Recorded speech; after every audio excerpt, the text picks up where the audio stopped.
लभ्या ना कोई, जदों दा ओदे लड़ लग्या मेरी जिंदगी च गम रहना कोई, जिंदगी च गम रहना कोई। मैं बड़ी बारी जग भोलिया मैनू यसू जिहा लभ्या ना कोई, यसू जिहा लभ्या ना कोई। ताली बजाएंगे।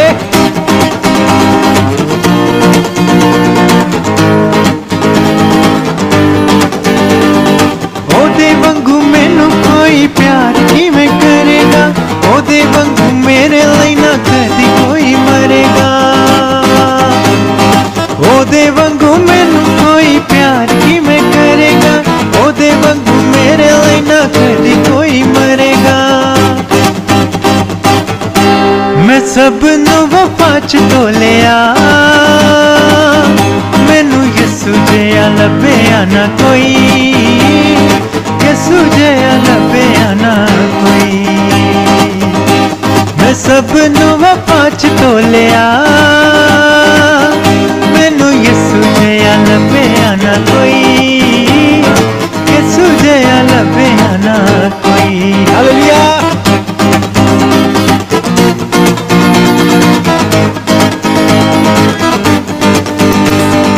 लभ्या भी लभदा ना ऐसा छुपाने, अपनिया भेडां दे लई होया कुर्बाने। लभ्या भी लभदा ना ऐसा छुपाने, अपनिया भेडां दे लई होया कुर्बाने। ते रब ने भी एहो बोलिया मैनू यसू जिहा लभ्या ना कोई, यसू जिहा लभ्या ना कोई। ते रब ने भी एहो बोलिया मैनू यसू जिहा लभ्या ना कोई, यसू जिहा लभ्या ना कोई।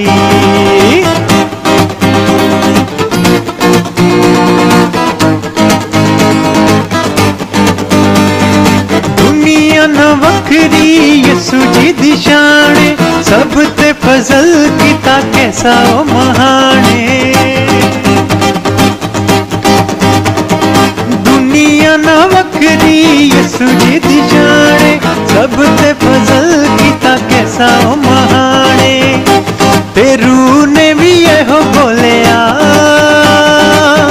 मैनू यसू जिहा लभ्या ना कोई, यसू जिहा लभ्या ना कोई। ते रूह ने भी एहो बोलिया मैनू यसू जिहा लभ्या ना कोई, यसू जिहा लभ्या ना कोई। मैं बड़ी बारी जग भोलिया मैनू यसू जिहा लभ्या ना कोई, यसू जिहा लभ्या ना कोई। जदों दा ओदे लड़ लग्या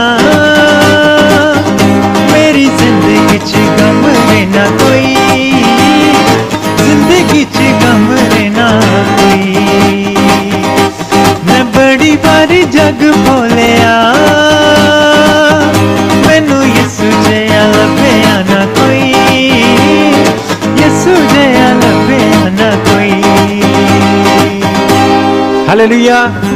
मैं बड़ी बारी जग फोलिया मैनू यसू जिहा लभ्या ना कोई। हालेलुया। यसू जैसी वफा कोई दूसरा नहीं कर सकता। हालेलुया। कोई हमारी खातिर सलीब पर अपनी जान दे दे, इससे बढ़ के वफा कोई भी नहीं कर सकता। हालेलुया। जोरदार ताली यसू नासरी के लिए। हालेलुया। Praise the Lord. आए इसी तरह जिंदा खुदा की सताइश करेंगे, वो जो हमें कभी भी गिरने नहीं देता, कभी भी रोने नहीं देता, वो यसू नासरी है। हालेलुया। आए उसकी सताइश करेंगे। डिग्गिया न कदे रहन देवेगा, तेनू उठावेगा। डिग्गिया न कदे रहन देवेगा, तेनू उठावेगा। रोण कदे ना देवेगा, ऐसा है नासरी। हालेलुया। रोण कदे ना देवेगा, ऐसा है नासरी।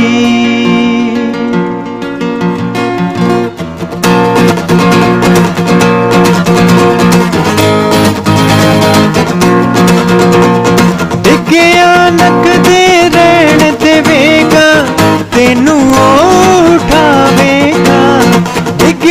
नक दे रहन देवेगा, तेनू उठावेगा। रोन कदे ना देवेगा, ऐसा है नासरी। रोन कदे ना देवेगा, ऐसा है नासरी। यसु नासरी, यसु नासरी, यसु नासरी, यसु नासरी, यसु नासरी, यसु नासरी, यसु नासरी, यसु नासरी।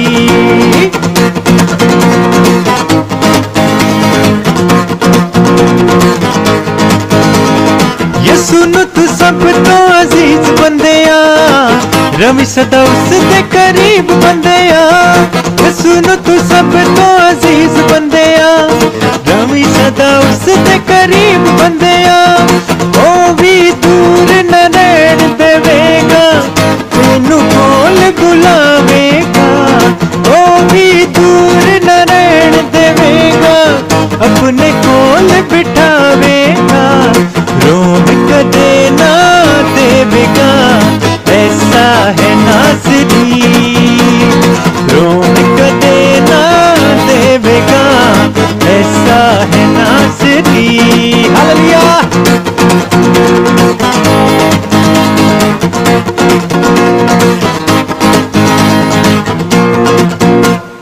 तेरे उत्ते फजला दा मीं पवेगा, तू भी हर जंग विच फतह पावेगा। तेरे उत्ते फजलां दा मीं पवेगा, तू भी हर जंग विच फतह पावेगा। खुशियां दे नाल भर के तेनू अपने गल नाल लावेगा। खुशियां दे नाल भर के तेनू अपने गल नाल लावेगा। रोन कदे ना देवेगा, ऐसा है नासरी। रोन कदे ना देवेगा, ऐसा है नासरी। कदे छड्डदा नहीं, कदे रद्ददा नहीं, यहोवा तू बड़ा वफादार। कदे छड्डदा नहीं, कदे रद्ददा नहीं, यहोवा तू बड़ा वफादार। मैं क्यों डरा, मैं क्यों डरा, मेरा जिंदा खुदा मेरे नाल है। मैं क्यों डरा, मैं फिर क्यों डरा, मेरा जिंदा खुदा मेरे नाल है। होवेगी ना कमी कदे मैनू किसे चीज दी, करे हर लोड़ पूरी अपने अजीज दी। होवेगी ना कमी कदे मैनू किसे चीज दी, करे हर लोड़ पूरी अपने अजीज दी।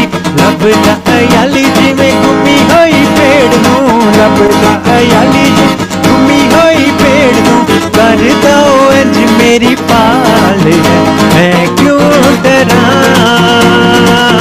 मैं क्यों डरा, मेरा जिंदा खुदा मेरे नाल। कमांगे मैं क्यों डरा, मैं क्यों डरा, मेरा जिंदा खुदा मेरे नाल है। मेरा जिंदा खुदा मेरे नाल है। मेरा जिंदा खुदा मेरे नाल है। हालेलुया। मेरा जिंदा खुदा मेरे नाल है। Thank you Jesus. और बिलाली नाम में आप सबको सलाम। आज हम सब बात करेंगे मुस्तहकम बुनियादों में से फेथ के ताल्लुक से, ईमान के ताल्लुक से आज हम सीखेंगे।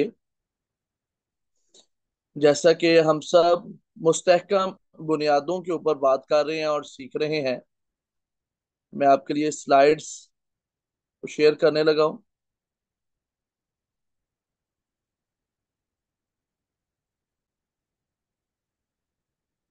जी, आज हम बात करने जा रहे हैं फेथ के ताल्लुक से, ईमान। और ये एक ऐसा लफ्ज है जो कि हम बहुत दफा इस्तेमाल करते हैं और बाइबल मुकद्दस में भी इसको बहुत दफा इस्तेमाल किया गया है।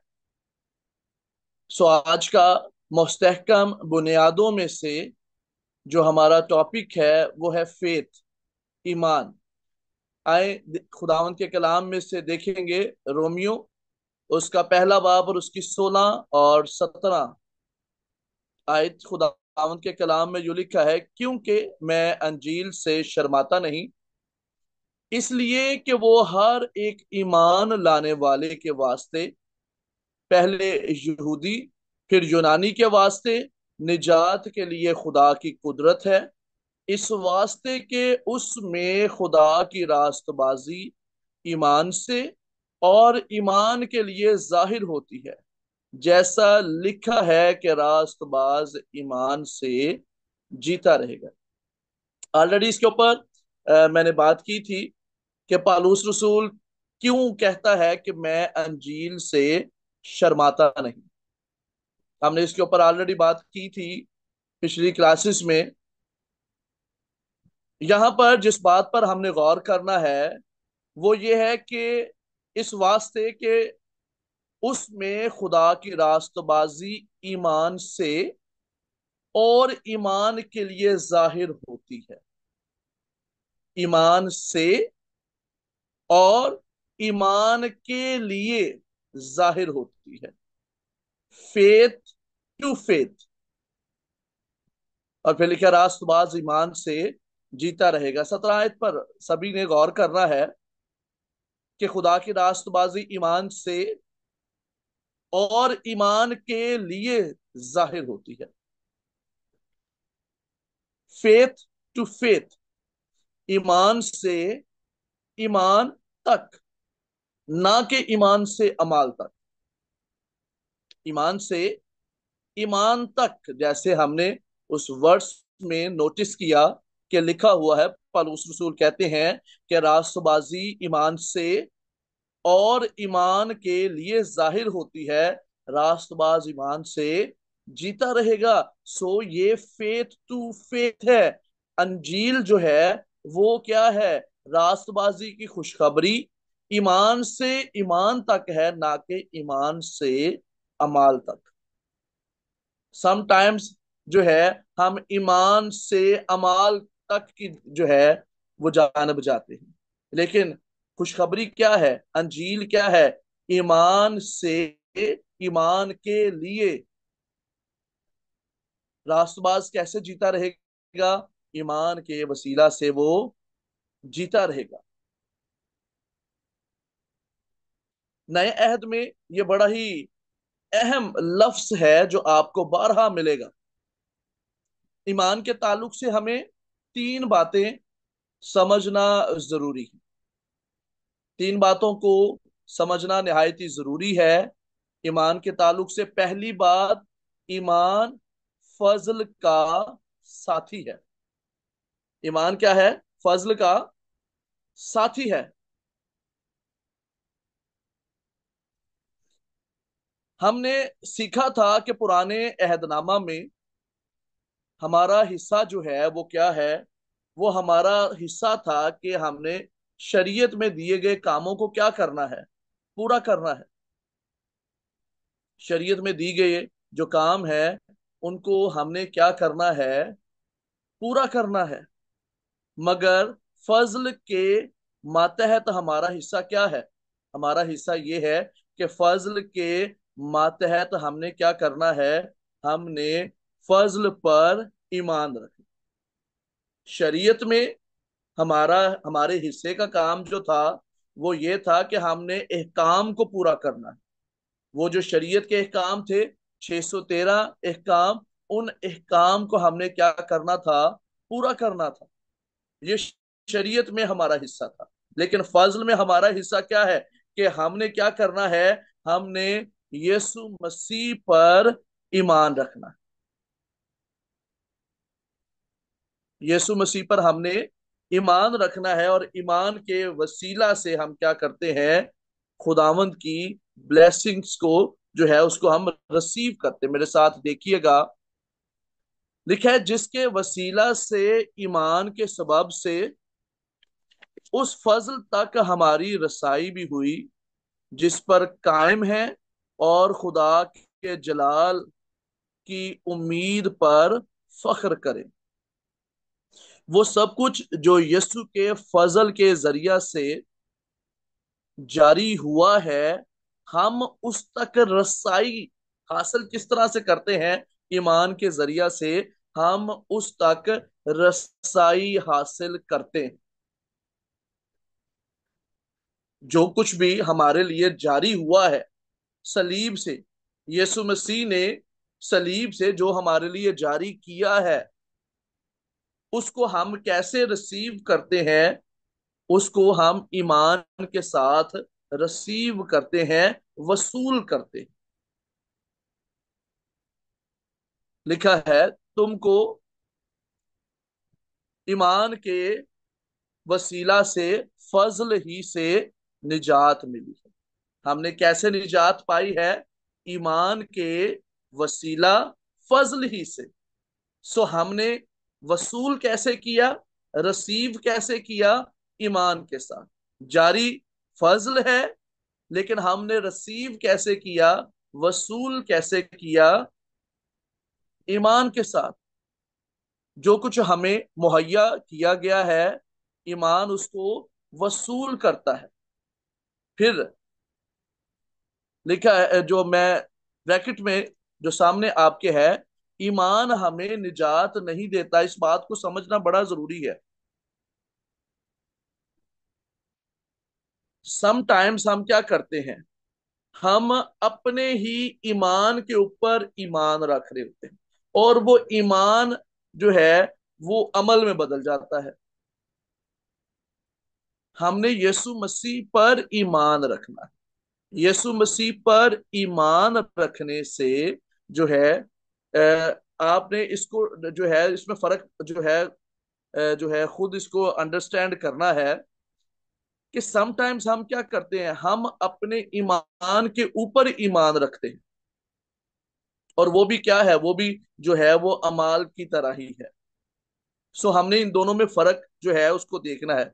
बहुत से लोग इस बात पर मुतफिक होते हैं कि हम जो है कैसे निजात पाते हैं। हम जो है यीशु मसीह पर ईमान लाने से क्या करते हैं? निजात पाते हैं।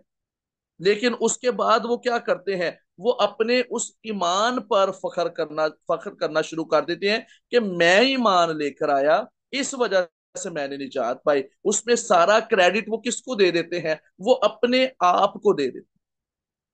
वो सारा का सारा क्रेडिट अपने आप को दे देते हैं। क्रेडिट तो जीसस क्राइस्ट का है, यीशु मसीह का है।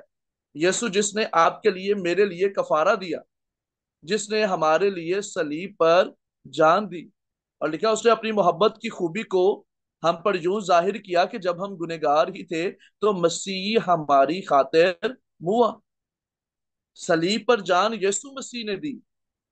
लेकिन सम टाइम्स हम अपने ईमान के ऊपर ही ऐसा ईमान बना लेते हैं कि सारा कुछ जो है, हम जो है क्राइस्ट को सेंटर रखने की बजाय अपने आप को क्या करते हैं? अपने आप को सेंटर जो है वो कर लेते हैं। अपने आप को हम सोचते हैं शायद हमारी ही वजह से जो है हम न जा पाते। आपने ईमान के जरिया से वसूल किया। ईमान के जरिया से आपने वसूल किया, लेकिन नजात का सोर्स क्या है? जरिया क्या है? यीशु मसीह, जिसने आपके लिए, मेरे लिए सलीब पर जान दी है। ईमान सिर्फ क्या है? निजात को हासिल करने का वसीला है। लोग इस बात पर मुत्तफिक हो जाते हैं कि हमें ईमान के वसीला फजल ही से निजात मिली है। हम निजात जो है वो ईमान के वसीला से ही पाते हैं। लेकिन खुदा की बादशाही में दाखिल होने के बाद उसको अमाल पर कायम रखने की कोशिश करते हैं। यीशु मसीह पर ईमान तो ले आए, यीशु मसीह को अपना निजात दहिंदा कबूल तो कर लिया, ईमान जो है वो ले आए, लेकिन उसके बाद जैसे ही आप एक दफा मसीह में शामिल हो गए, खुदा की बादशाही में दाखिल हो गए, तो उसके बाद बहुत सारे लोग क्या करते हैं? बहुत सारे लोग जो हैं वो जो है किस तरह से जो है वो अपनी उस बादशाही को कायम रखना चाहते हैं। उसके लिए वो क्या करते हैं? वो तकिया किसके ऊपर करते हैं? यीशु मसीह पर नहीं करते, बल्कि अपने ही अमाल के ऊपर जो है वो क्या करना शुरू कर देते हैं? तकिया करना शुरू कर देते हैं। अपने ईमान पर ही ईमान रखना शुरू कर देते हैं। और यहां से ही क्या शुरू हो जाती है? खराबियां पैदा होना शुरू हो जाती हैं। इसी एक बात से फिर कलीसिया में डिस्टरबेंस, खराबियां पैदा शुरू हो जाती हैं। पलूस रसूल जो है वो जब गलतिया की जो है इलाका में गए, गलतिया एक बड़ा सूबा था, और उस सूबा में पलूस रसूल गए और वहां पर पलूस ने खिदमत की और बहुत सारी कलीसियाओं को डेवलप किया। जब पलूस वहां पर बहुत सारी कलीसियाओं को डेवलप करने के बाद, कायम करने के बाद वहां से आगे रवाना हो गए, तो उसके बाद उस कलीसिया में बहुत सारे मजहबी जहन रखने वाले लोग आ गए थे। आप उनको मजहब परस्त भी कह सकते हैं। मजहब परस्ती की सोच रखने वाले लोग वहां पर आ गए, और वहां पर उन्होंने आकर क्या कहना शुरू कर दिया? उन्होंने वहां पर आकर कहना शुरू कर दिया कि अगर कोई शख्स जो है वो यीशु मसीह पर ईमान लाता है और उसके साथ साथ मूसा की शरीयत को पूरा करता है, तो फिर वो खुदा की बादशाही का वारिस है। सो उन्होंने क्या किया? उन्होंने उन्होंने उनको सिखाया गया था, या जिस बात से वो मसीह में आए, गैर कवाम के लोग थे वो सब, और वो सब यीशु मसीह पर ईमान लेकर आए। और बाद में जो मजहब प्रस्त लोग, जो मजहबी सोच रखने वाले लोग वहां पर आए, उन्होंने कहा नहीं नहीं, ठीक है, आप अच्छा काम कर रहे हैं, आप यीशु मसीह पर ईमान रखते हैं, आप निजात याफ्ता है, लेकिन आपको साथ साथ जो है अपनी इस निजात को कायम रखने के लिए क्या करना पड़ेगा? मूसा की शरीयत को पूरा करना पड़ेगा। मूसा की शरीयत जो है उसकी बातों को भी आपको जो है, एक काम को, वो जो 613 हुक्म है, उनको भी क्या करना पड़ेगा? आपको पूरा करना पड़ेगा। फिर पलूस ने क्या किया? पलूस ने फिर उनको खत लिखा। पलूस इफिसस में था, और उसने क्या किया? उसने खत के जरिया से उनको गाइड करना जो है, करने की गर्ज से उसने खत लिखा, और लिखा गलतियों उसका 3 बाब और उसकी तीसरी आयत। क्या तुम ऐसे नादान हो कि रूह के तौर पर शुरू करके अब जिस्म के तौर पर काम पूरा करना चाहते हो? कहते हैं क्या तुम ऐसे नादान हो कि रूह के तौर पर शुरू करके अब जिस्म के तौर पर काम पूरा करना चाहते हो? उन्होंने पहले क्या सीखा था? पलूस ने उनको खुशखबरी सुनाई, अंजील सुनाई, और अंजील क्या थी? ईमान से ईमान तक, कि यीशु मसीह पर ईमान ला और उससे क्या होगा? तू निजात पाएगा, रास्तबाज ईमान से जीता रहेगा। सो उन्होंने ये सीखा था। लेकिन उसके बाद जो है मजहबी जहन रखने वाले लोगों के बायस उन्होंने क्या किया? उन्होंने अपने आप को जो है मूसा की शरीयत की तरफ माइल करना शुरू कर दिया। जब मूसा की शरीयत की तरफ माइल करना शुरू कर दिया, तो पालूस ने उनकी तरबियत के गर्ज से ये खत लिखा कि तुम कैसे नादान हो कि रूह के तौर पर शुरू किया और अब किस तरह से खत्म पूरा करना चाहते हो? अब जिस्म के तौर पर पूरा करना चाहते हो, कि ईमान के साथ जो है तुमने निजात पाई, और अब तुम सोचते हो कि ये निजात मेरी कायम कैसे रहेगी, मैं रास्तबाज कैसे रहूंगा अगर मैं जो है वो शरीयत के अमाल को जो है उस पर उसको देखूंगा, तकिया करूंगा, शरीयत के काम को पूरा करूंगा, तो फिर जाके जो है मैं इसको कायम रख सकूंगा। ऐसा नहीं है। फिर गलतिया की कलीसिया ईमान से अमाल की जानिब जा चुकी थी, जबकि अंजील का पैगाम तो ईमान से ईमान तक, अंजील का पैगाम तो ईमान से ईमान तक था कि रास्तबाज कैसे जीता रहेगा, रास्तबाज ईमान से जीता रहेगा। लेकिन गलतिया की कलीसिया जो थी, उसकी डायरेक्शन किधर को हो गई, अमाल की जानब, जिसके बाईस पालूस उनकी जो है वो क्या करता है, वो तरबियत करता है। और दूसरा पॉइंट जो है ईमान के ताल्लुक से, कि मसीह हमारे ईमान का बुनियादी मरकज है। Christ is the centre. मसीह जो है वो क्या है, वो सेंटर है, हमारे ईमान का बुनियादी मरकज है।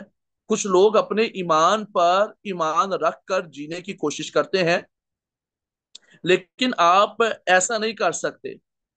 ईमान रखने के लिए आपके पास कोई चीज हो या कोई शख्स हो जिसके ऊपर आप ईमान रखते हैं।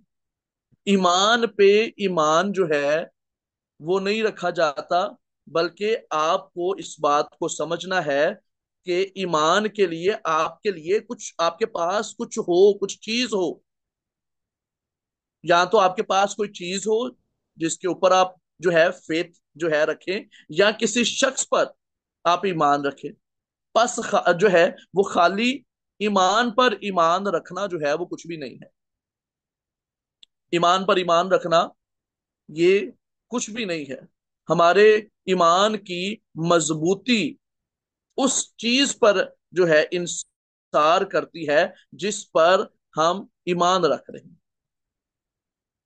और मैं जो है एक बड़ी खूबसूरत एग्जाम्पल जो है वो देख रहा था पास्टर कैनले की, कि अगर आप सफर करना चाहते, फॉर एग्जाम्पल आप सफर करना चाहते हैं लाहौर से कराची तक का, तो ये 1217 किलोमीटर बनता है। आप कौन सी कार को चूज करेंगे?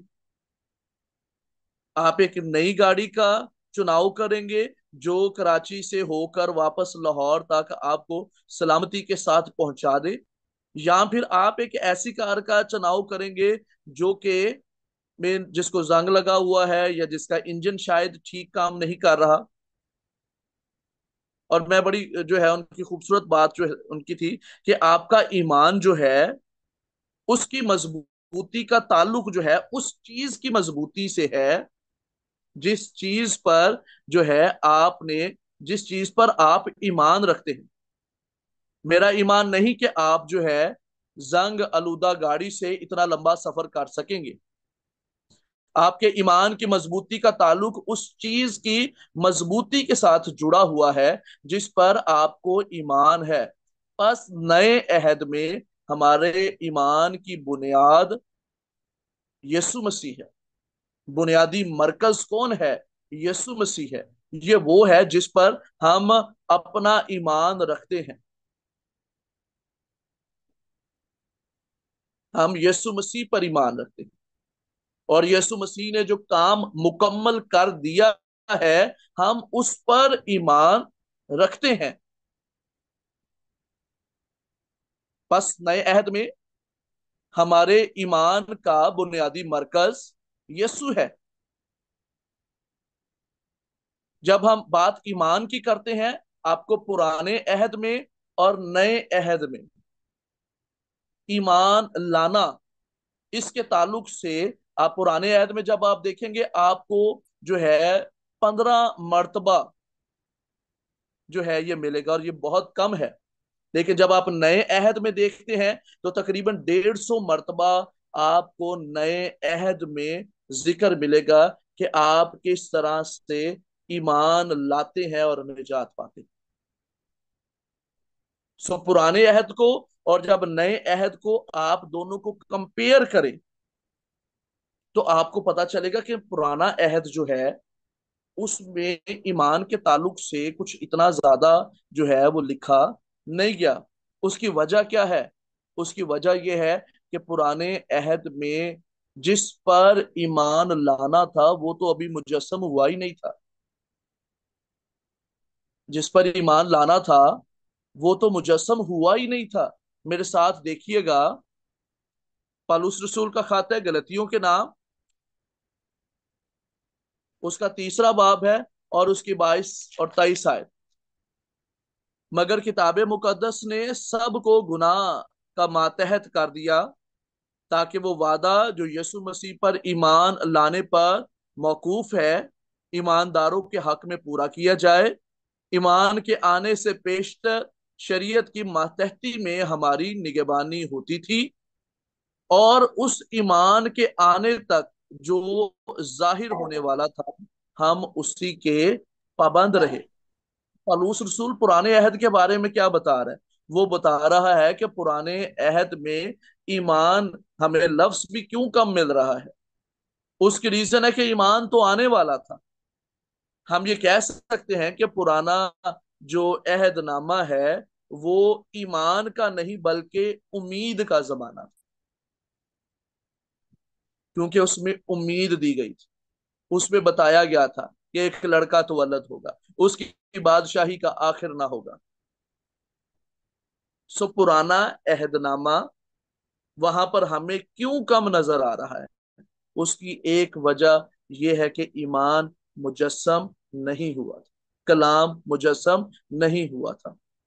और जब कलाम मुजस्सम हुआ तो आप नए अहद में, नए अहद को जब आप देखें तो 115 आयात ऐसी हैं जिनमें कहा गया है कि यीशु पर ईमान लाएं, आप निजात पाएंगे। सिर्फ ईमान लाने से, ना कि ईमान और अमल से, ना यस ना यीशु प्लस अमाल से।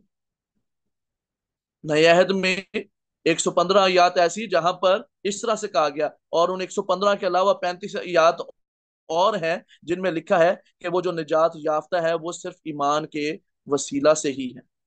और आपकी निजात भी कैसे कायम रहेगी?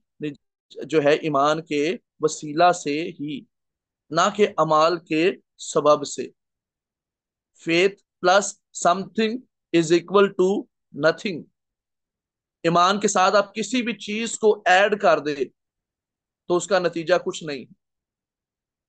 आप ईमान के साथ कुछ भी ऐड कर दे, आप ईमान के साथ अमाल को ऐड करना चाहें, आप ईमान के साथ जो है शरीयत को ऐड करना चाहें, आप ईमान के साथ अपने ऊपर ईमान रखना कि मैं ईमान रखा तो फिर देखो ना, आप अगर अपने ईमान के ऊपर भी ईमान रख रहे हैं, ईमान जमा जो है आपका अपना ईमान, तो वो भी क्या है? उसका भी आंसर जो है वो नथिंग है। आप अपने ईमान के साथ किसी भी चीज को ऐड कर लेते हैं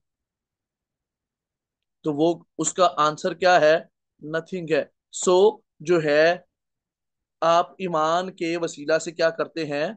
निजात को हासिल करते हैं। और मरकज जो है आपका वो भी क्या है? आपकी जिंदगी का जो मरकज है, हमारा मसीह जो है वो क्या है? हमारा बुनियादी मरकज है। फिर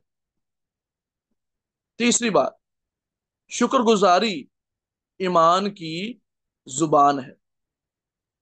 शुक्रगुजारी जो है ईमान की जुबान है। जब बनी इसराइल कौम जो थे बियाबान में थे, तो एक ऐसा गुनाह था जो बनी इसराइल कौम बार बार कर रहे, एक ऐसा काम था जो कि वो बार बार बार रिपीट कर रहे थे, और वो था खुदा के आगे बुड़बुड़ाना, शिकायत करना। बात बात में बुड़बुड़ाते थे, वो शिकायत करते थे। और बुड़बुड़ाना किस चीज की अलामत है? बुड़बुड़ाना इस बात की अलामत है कि आपका फेथ नहीं है। आप जब आप खुदा पर भरोसा नहीं करते, जब आप ईमान नहीं रखते, तो उसकी अलामत वो जो है उसकी उसके रिजल्ट में क्या होता है? उसके रिजल्ट में फिर आप क्या करते हैं? बुड़बुड़ाते हैं। आप खुदा की जो है फराहमी को नहीं देखते, उसकी मुहाफजत को नहीं देखते, वो जो कफालत करता है उसको नहीं देखते, उसके फजल को नहीं देखते, इस तरह हम खुदा पर भरोसा ना करने का क्या इजहार करते हैं।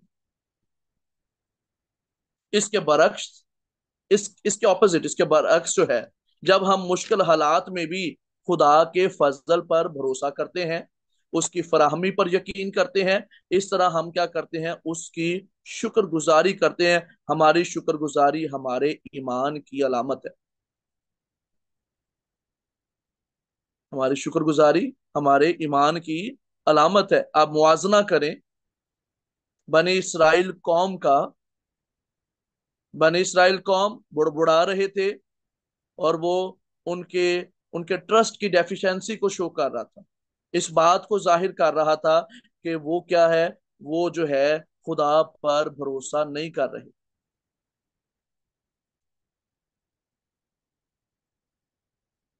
मेरे साथ देखिएगा अबरानियों, उसका 13 बाब और उसकी 15 आयत। बस हम उसके वसीला से हमद की कुर्बानी, यानी उन होंठों का फल जो उसके नाम का इकरार करते हैं, खुदा के लिए हर वक्त चढ़ाया करें। अब अबरानियों का मुसन्निफ बड़ी खूबसूरत बात करता है। वो कहता है कि हम उसके वसीला से हमद की कुर्बानी, शुक्रगुजारी, हमद की कुर्बानी, यानी उन होंठों का फल जो उस के नाम का इकरार करते हैं, खुदा के लिए हर वक्त चढ़ाया करें। सो हमने जो है, जिस तरह से बनी इसराइल कौम कुर्बानियां किया करती थी, हमें कुर्बानी करने के लिए नहीं कहा गया। हमारा क्या काम है? हमारी कुर्बानी जो है वो क्या है? खुदा की हमद करना, खुदा की सताइश जो है वो हमारी क्या है? कुर्बानी है। आप जो है एग्जाम्पल्स देख लेते हैं इसके लिए। यीशु ने 5,000 को खाना खिलाया, इसके ताल्लुक से ऑलमोस्ट हम सभी जानते हैं, और हम बड़े बखूबी इस बात से वाकिफ हैं कि यीशु ने 5,000 को खाना खिलाया। हम सब जानते हैं कि यीशु के साथ एक बड़ी भीड़ थी जो जमा होगी, और वो बड़ी भीड़ एक लंबे अरसे तक यीशु के साथ रही। और शाम का वक्त हुआ तो यीशु ने अपने शागिर्दों को कहा कि इनको जो है वो खाना दिया जाए, लेकिन वहां पर उनके पास कुछ भी नहीं था। उनके पास कुछ नहीं था। उनके पास क्या था? सिर्फ 5 रोटियां और 2 मछलियां। और यीशु ने क्या किया? लिखा है यूहन्ना 6 बाब उसकी 11 आयत में, यीशु ने वो रोटियां ली और शुक्र करके उन्हें जो बैठे थे बांट दी, और इसी तरह मछलियों में से भी जिस कदर चाहते थे बांट दिया। अब यीशु ने वहां पर क्या किया? शुक्र किया। यीशु ने वहां पर शुक्र किया। लिखा है कि यीशु ने वहां पर उन रोटियों पर और उन जो है मछलियों पर शुक्र किया। ये वाकया हमें सिर्फ इस बात तक महदूद नहीं करता कि यीशु ने बरकत दी और रोटियां और मछलियां बढ़ गई, बल्कि ये यीशु के खुदा बाप पर भरोसे को भी जाहिर करता है। ये वाकया खुदा के भरोसे को भी जाहिर करता है कि सब कुछ बाप के इख्तियार में है। अगर हम जो है एक और आयत देखें, इसी से थोड़ा सा आगे है, यूहन्ना 6 बाब 23 आयत। लिखा है लेकिन बाज छोटी कश्तियां तिब्रियास से उस जगह के नजदीक आईं जहां उन्होंने खुदावंद के शुक्र करने के बाद रोटी खाई। ये दोनों, ये एक ही वाकया है। यूहन्ना 6 बाब 11 आयत और यूहन्ना 6 बाब 23 आयत। ठीक है, उस जगह के नजदीक आए जहां उन्होंने खुदावंद के शुक्र करने के बाद रोटी खाई। यसु ने शुक्रगुजारी की। यसु हम सब के लिए एक नमूना है, हम सब के लिए एक एग्जाम्पल है। जैसे यसु बाप पर भरोसा करता है, उसी तरह से हमें भी बाप पर भरोसा करना है। मेरे साथ देखिएगा जो वाकया लाजर का हमें मिलता है, सॉरी, वहां पर जब यीशु लाजर को कब्र से जो है वो आवाज देता है, लिखा है, उससे पहले क्या लिखा है? लिखा है यूहन्ना 11 बाब 41 आए, बस उन्होंने उस पत्थर को हटा दिया। फिर यीशु ने आंखें उठा कर कहा, ए बाप, मैं तेरा शुक्र करता हूं कि तूने मेरी सुन ली। अब यीशु तो कादरे मुतलिक है, वो यहां वहां पर क्या कह रहा है? ए बाप, मैं तेरा शुक्र करता हूं कि तूने मेरी सुन ली।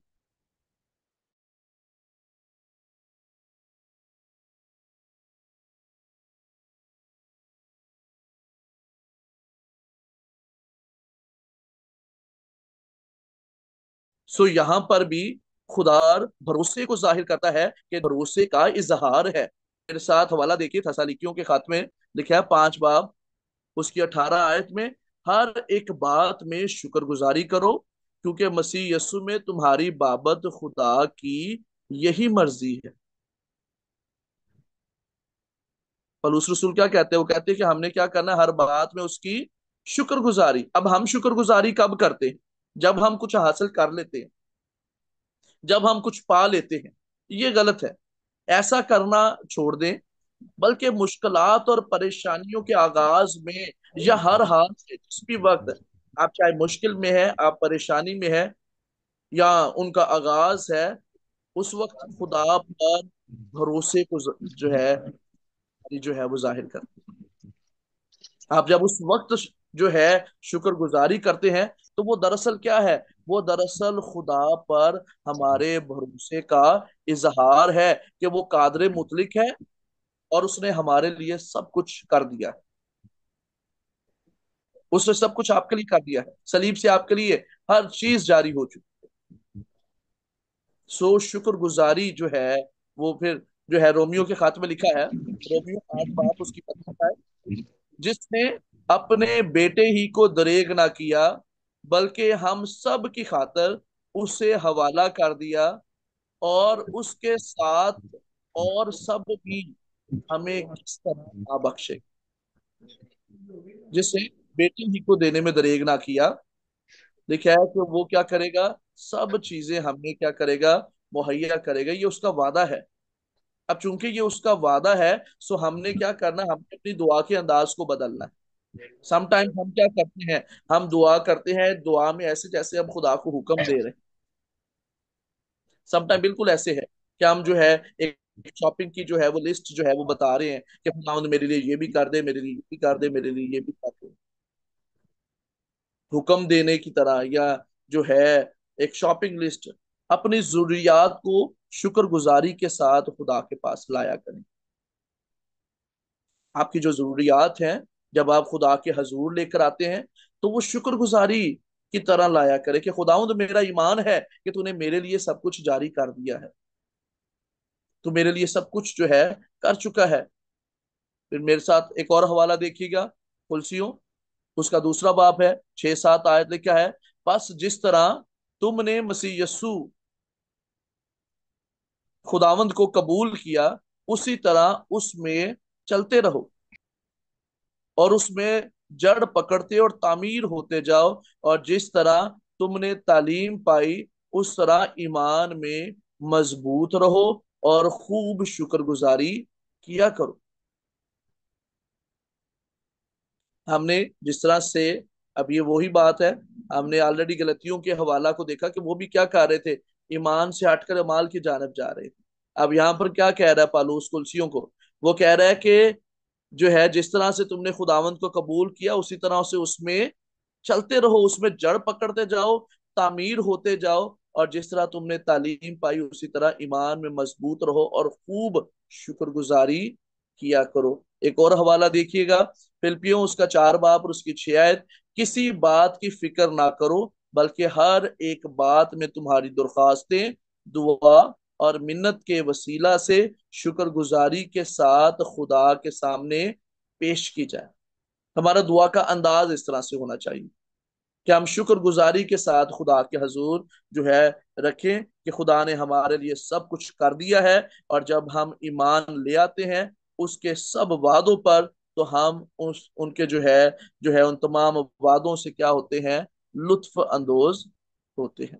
सो हमने जो है इसमें अभी तक जो है सारे में हमने देखा कि ईमान के लिए जो है